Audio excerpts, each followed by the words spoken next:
Hello students, welcome to wait for job. আজকে তোমাদের জন্য হিস্ট্রির একটা বিশেষ ক্লাস নিয়ে আমরা চলে এসেছি। দেখো, আজকে আমরা আলোচনা করব হিস্ট্রিতে পরীক্ষায় আসা বিভিন্ন ধরনের গুরুত্বপূর্ণ এমসিকিউ, যেগুলো আমাদের কিন্তু প্রিভিয়াস ইয়ারের কোশ্চেন পেপারে এসেছে। তাহলে আর দেরি না করে আমরা আলোচনা করি। খুবই গুরুত্বপূর্ণ ক্লাসেস। তোমরা প্রত্যেকটা প্রশ্ন ভালো করে দেখবে এবং এর সাথে সাথে যেসব কোশ্চেনের ডাউট থাকে বা আমরা যেগুলো ভুল করে থাকি বিভিন্ন এক্সামের সময়, সেগুলো কিন্তু আমি আলোচনা করে দেবো। তাহলে আর দেরি না করে আজকে ক্লাসটা শুরু করছি।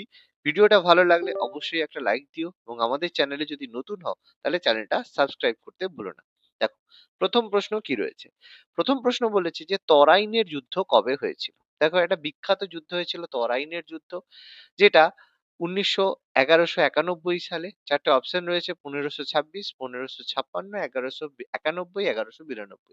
এখানে দেখো, তরাইনের দুটো যুদ্ধ কিন্তু হয়েছিল। প্রথম যুদ্ধ এক হয়েছিল 1191-তে, দ্বিতীয় যুদ্ধ হয়েছিল 1192 খ্রিস্টাব্দে। তো যেহেতু প্রশ্নটা রয়েছে প্রথম যুদ্ধ, তাহলে উত্তর সি হবে 1191 খ্রিস্টাব্দে।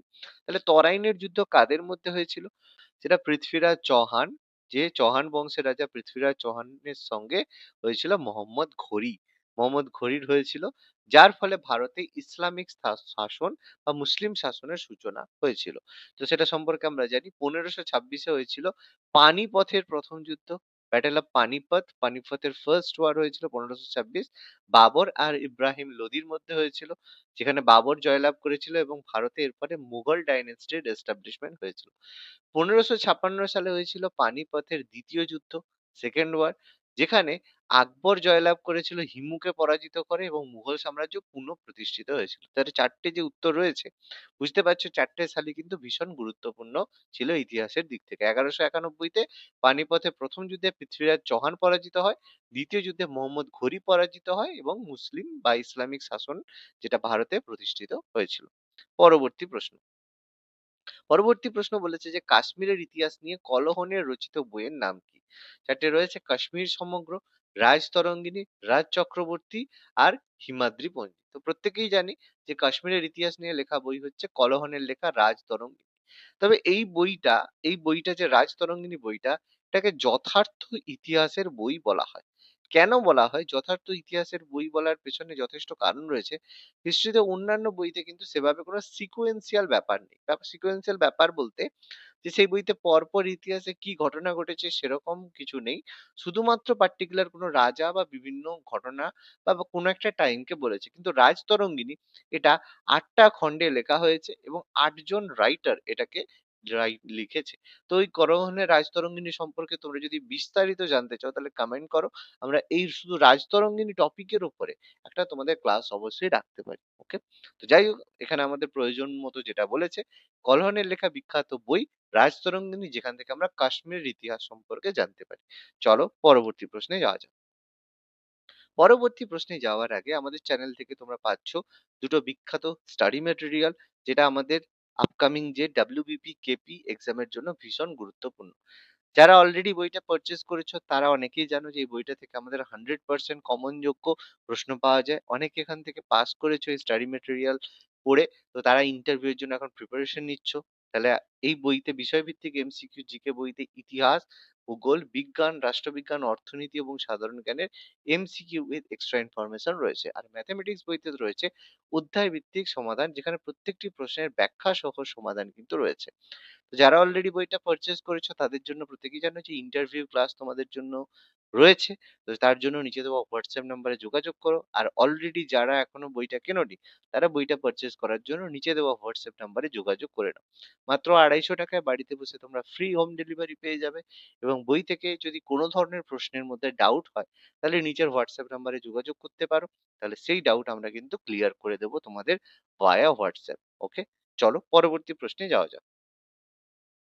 মেগাস্তিনিস কার রাজদূত হিসেবে ভারতে এসেছিলেন? চারটে অপশন রয়েছে: দারিউস, আলেকজান্ডার, মোহাম্মদ বিন কাসেম, সেলুকাস নিকেটর। তো অপশন হবে ডি, সেলুকাস নিকেটরের দূত হয়ে মেগাস্তিনিস ভারতে এসেছিলেন।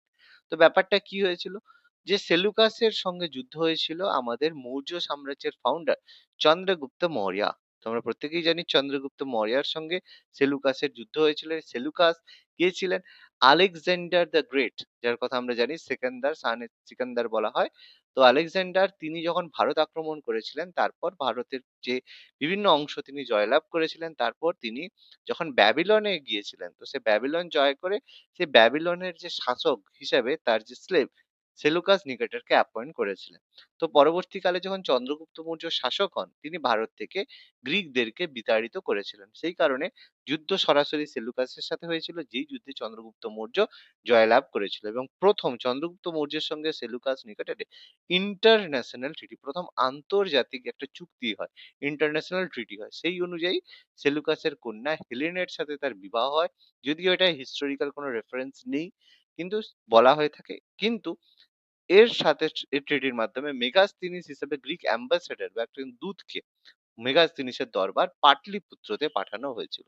সেই পাটলিপুত্রতে অবস্থানকারী থাকাকালীনই মেগাস্তিনিস রচনা করেছিল তার বিখ্যাত বই ইন্ডিকা, যেই বই থেকে আমরা পাটলিপুত্র নগর সম্পর্কে জানতে পারি। ওকে, চলো পরবর্তী প্রশ্নে যাওয়া যাক।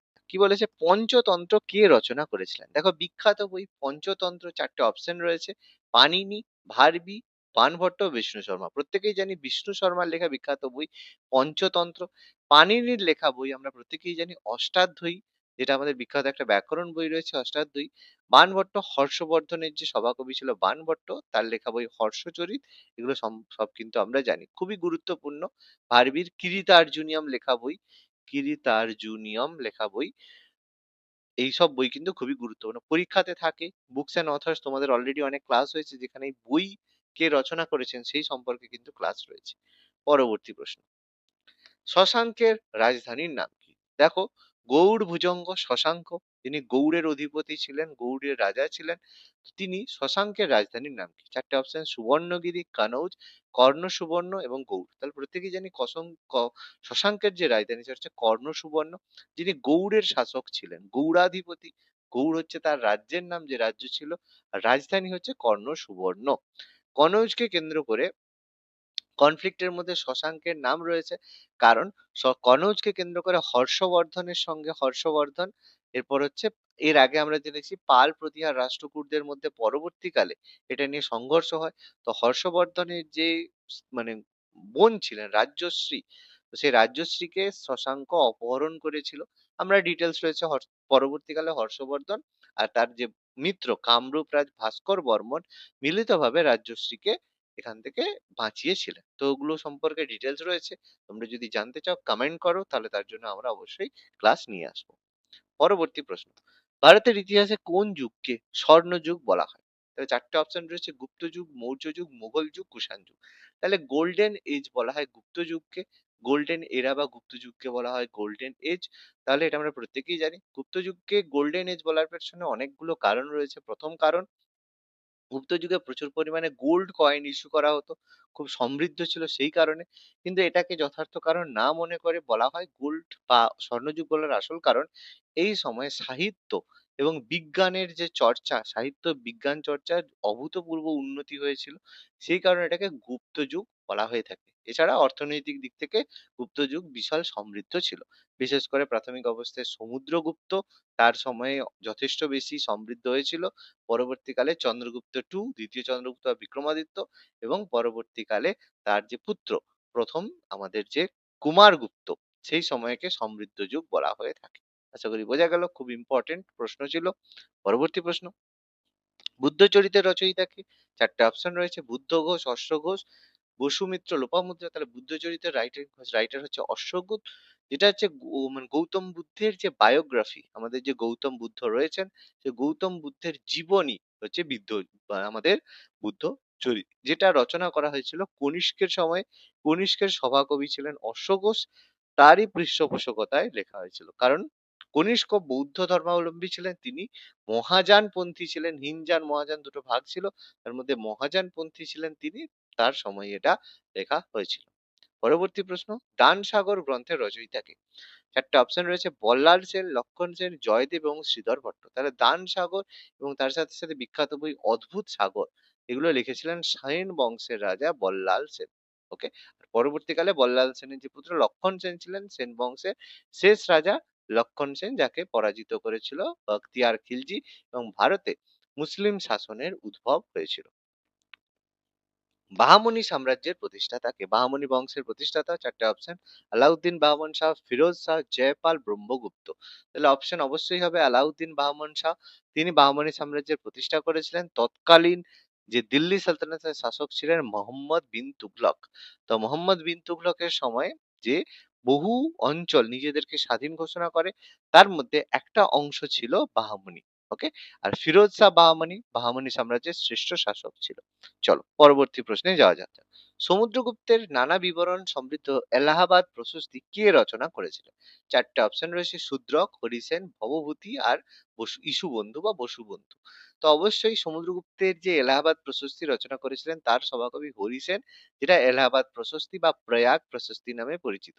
এটা সমুদ্রগুপ্তের যে অশ্বমেধ যজ্ঞ হয়েছিল তারপরে কিন্তু এটা রচনা হয়েছিল। পরবর্তী প্রশ্ন: সংস্কৃত নাটক রত্নাবলী কে লিখেছেন? চারটে অপশন: বাণভট্ট, হর্ষবর্ধন, শ্রীহর্ষ এবং কালিদাস। এটা হর্ষবর্ধনের লেখা বিখ্যাত নাটক ছিল। Option D Harshvardhan. রত্নাবলী তিনি এই বিখ্যাত নাটকটি লিখেছিলেন হর্ষবর্ধন। কাদম্বরী কাব্যের রচয়িতা কে? চারটে অপশন: কালিদাস, বাণভট্ট, বিশাখ দত্ত, হরিসেন। তাহলে কাদম্বরী রচয়িতা হর্ষবর্ধনের যে সভাকবি ছিলেন বাণভট্ট। অপশন ডি, তিনি লিখেছিলেন কাদম্বরী কাব্য। শুঙ্গ বংশের প্রতিষ্ঠা কে? চারটে অপশন রয়েছে: পুষ্যমিত্র, অজাতশত্রু, অগ্নিমিত্র, বিম্বিসার। তাহলে শুঙ্গ ডাইনেস্টির প্রতিষ্ঠাতা হচ্ছে পুষ্যমিত্র শুঙ্গ, যিনি কি করেছিলেন, মানে আমাদের মৌর্য বংশের শেষ রাজা ছিলেন বৃহদ্রথ। তো সেই বৃহদ্রথকে পরাজিত করেন, এবং পরাজিত করার মাধ্যমে তিনি শুঙ্গ বংশের ফাউন্ডেশন করেছিলেন। পরবর্তীকালে পুষ্যমিত্রের যে শুঙ্গ ছিলেন অগ্নিমিত্র শুঙ্গ, তিনি পুষ্যমিত্র শুঙ্গের সুযোগ্য পুত্র ছিলেন। আর এখানে অজাতশত্রু আর বিম্বিসার, এরা দুজনে হর্ষঙ্ক ডাইনেস্টির শাসক ছিলেন, তাকে পিতৃহন্তা বংশ বলা হয়, কারণ এই বংশে প্রত্যেকজন শাসক তার পিতাকে হত্যা করে সিংহাসনে বসেছিল। ওকে। পরবর্তী প্রশ্ন কি বলেছে? সম্রাট অশোকের শিলালিপিতে তাকে অন্য কি নামে উল্লেখ করা রয়েছে? চারটে অপশন: চক্রবর্তী, ধর্মকীর্তি, শৌর্যাদিত্য এবং প্রিয়দর্শী। তো জানি অশোকের শিলালিপিতে তাকে প্রিয়দর্শী রাজা হিসেবে কনসিডার করা হয়েছে, তাকে বলা হয়েছে দেবনাম প্রিয়দর্শী বা দেবনাম প্রিয়দর্শী বা প্রিয়দর্শী রাজা, যেটা অশোকের যে মাস্কি লেখতে সেই সম্পর্কে বলা রয়েছে। পরবর্তী প্রশ্ন: কবির কার শিষ্য ছিলেন? চারটে অপশন: রামানন্দ, শ্রী চৈতন্য, শঙ্করাচার্য এবং মাধবাচার্য। তাহলে কবির শিষ্য ছিলেন অপশনে রামানন্দ। কবির ফেমাস ছিলেন, যার সময় ভক্তিবাদী সাধক ছিলেন। এটা অনেকে মুসলিম বলে সুফিবাদী মনে করতে পারে, কিন্তু কবির মুসলিম হলেও একজন ভক্তিবাদী সাধক ছিলেন। তবে তিনি হিন্দু এবং মুসলিমদের মধ্যে একটা ঐক্য স্থাপন করেছিলেন তার বিখ্যাত দোহার মাধ্যমে, যেটা তিনি দোহার মাধ্যমে প্রচার করতেন, যেখানে তিনি বলেছিলেন ঈশ্বর আল্লাহ সব একই। অর্থাৎ তিনি ছিলেন হিন্দু মুসলিমদের মধ্যে সেই সময়ের ঐক্য হিসেবে।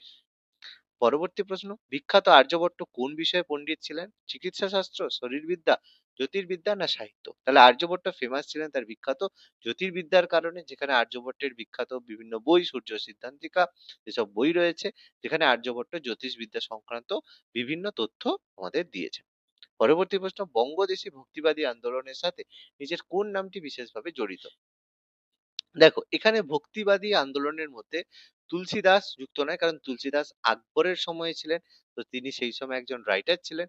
শ্রী চৈতন্যদেব ভাবে কবির, তবে বিবেকানন্দ পরবর্তী সময়ে ছিলেন, তিনি রেনেসাঁস বা নবজাগরণের সময় ছিলেন। ঠিক আছে। তাহলে এখানে শ্রী চৈতন্য আর কবির হবে, কিন্তু এই দুজনের মধ্যে ভক্তিবাদী সাধকের আমরা যদি ভালোভাবে কনসিডার করি, তাহলে কিন্তু শ্রী চৈতন্য হবে, কিন্তু শ্রী চৈতন্য না থাকলে কিন্তু কবিরও আমাদের অ্যান্সার হবে, কিন্তু according to option Shri Chaitanya is more appropriate. Okay. পরবর্তী প্রশ্ন: বিজয়নগর সাম্রাজ্যের প্রতিষ্ঠাতা কে? তাহলে নরসিংহ বর্মন, রাজেন্দ্র চোল, হরিহর বুক্ক, বিজয় সেন। তাহলে আমাদের বিজয়নগর সাম্রাজ্যের প্রতিষ্ঠাতা অপশন সি হরিহর এবং বুক্ক, যারা বিজয়নগর সাম্রাজ্যের প্রতিষ্ঠা করেছিলেন তৎকালীন মোহাম্মদ বিন তুগলকের সময়। এর পেছনে অনেক গল্প রয়েছে, আমরা এই সময় আলোচনা করব না, পরে কোনো ক্লাসে আমরা এটা সম্পর্কে আলোচনা করবো। রাজেন্দ্র চোল চোল ডাইনেস্টির শাসক, নরসিংহ বর্মন তিনি পল্লব বংশের শাসক, বিজয় সেন তিনি সেন বংশের শাসক ছিলেন। পাল যুগে রচিত রামচরিতের রচয়িতাকে শ্রীধর ভট্ট, সন্ধ্যাকর নন্দী, বিগ্রহপাল না কৃত্তিবাস। তাহলে প্রত্যেকেই জানি সন্ধ্যাকর নন্দের বিখ্যাত বই রামচরিত, যেটা পাল যুগে ছিলেন সন্ধ্যাকর নন্দী। তো সেই সময় তার লেখা বিখ্যাত বই ছিল, সেটা হচ্ছে রামচরিত। তাহলে আজকের ক্লাসটা কেমন লাগলো তোমরা অবশ্যই কমেন্ট করে জানিও, এবং এই ধরনের যদি আরো ক্লাস পেতে চাও তাহলে অবশ্যই আমাদের চ্যানেল ওয়েট ফর জবকে সাবস্ক্রাইব করতে ভুলবে না। ধন্যবাদ।